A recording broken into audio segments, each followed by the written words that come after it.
Aloha and welcome to PIP Clips, Tips to Enhance Your Relationships. Today I'm going to explore resolving conflict through trust. Now you may be sitting there waiting for me to tell you how to trust your partner more, how to trust this difficult situation in your relationship. But you know what? We're going to release that layer of involvement and we're going to come back to what matters most at this point, which is the relationship you have with trusting yourself. What do I mean by that? I mean, did you eat the right food for you this morning to give you the fuel you need to get you through the day? So the simple question is, what did you have for brekkie? Do you trust yourself to feed yourself what you need? How did you wake up this morning? Did you feel well rested?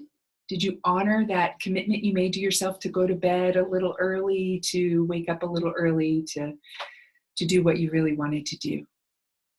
What about your commitment to 20 minutes of exercise? Did you get outside for that walk? That's the sort of trust that I invite you to consider now. I trust you to not abandon yourself. I trust you to be able to fill your reservoirs of patience, to fill your reservoirs of knowing that you don't have to be perfect, but you have to be willing to hit the reset button on a regular basis to keep on keeping on in this gig called life. Yeah? So, looking at resolving conflict through trust, it means when you've done those basic tendings, the basic tender, I call it, T-E-N-D-R, by being tender, T-E-N-D-R, with yourself through all those things we just explored of diet and rest and movement. When you've done that, you feel more resourced.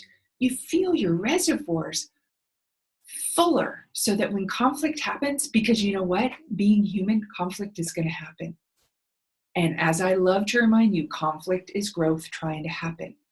So as that growth is happening and churning, we can choose to respond with reactivity and a lot of negativity fueling it, or we can assume a position of responsibility.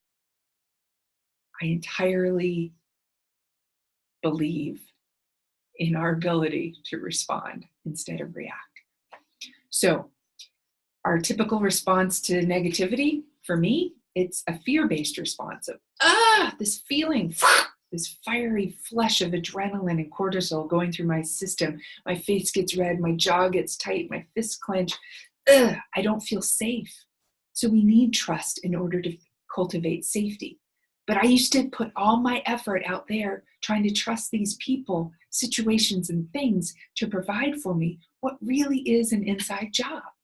So how do I trust myself? I recognize my habitual response. Sometimes it's to run away. Sometimes it's to shut down emotionally. And sometimes it's just to fight back. I don't like to admit that, but those are the typical responses.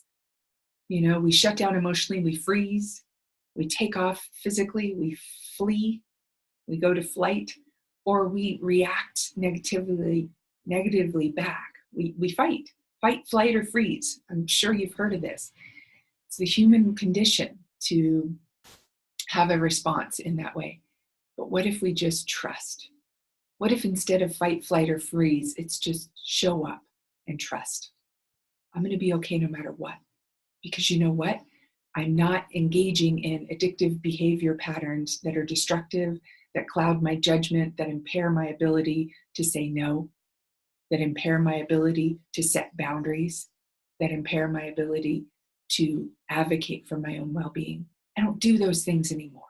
So in that, I feel this great hope that we can respond differently, that you can respond differently, that I can respond differently. So here's the thing. My ability to speak up for myself, my ability to not abandon myself, gives me this radical notion of staying put in whatever situation comes up in front of me, to be able to make a clear-headed decision. Do I need to leave Sometimes I do. Sometimes my safety may not be implicit or implied because the other person is acting such. That's okay, I can leave. But more often than not, as I generate that trust towards myself, I find myself in conditions with causes that are safer. There's not the danger in my life that there was in my early 20s. That's good news. That's cause for celebration. Because you know what? I've come a long way, baby. And I'm guessing you have too. I trust you to not abandon yourself. So for the next week, your call to action is to look at that relationship with yourself. When you make a commitment, that internal dialogue says, I'm going to go to bed at this time. Follow through. And when I'm going to eat this certain food, follow through that you say you're going to eat that.